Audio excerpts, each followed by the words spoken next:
ভালোবাসা পাবো সেটা এক্সপেক্ট করিনি, বাট জনতাই সব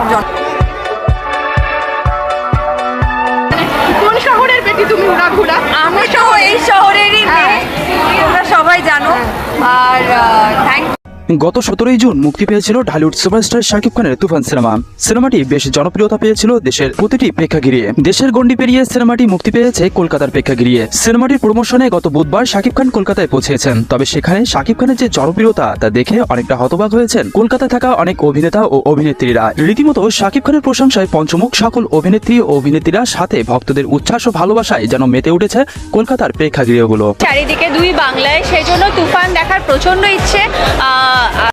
তবে বেশ দীর্ঘদিন পর কলকাতার প্রেক্ষাগৃহে মুক্তি পেতে চলেছে এই সিনেমাটি শাকিব খানের। ইতিমধ্যে ভক্তদের উচ্ছ্বাস ও ভালোবাসায় আর বোঝার বাকি নেই যে সিনেমাটি সেখানেও সুপারহিট হবে। কলকাতার বিভিন্ন স্টেজ পারফরমেন্সেও ইতিমধ্যে শাকিব খানকে দেখা যাচ্ছে।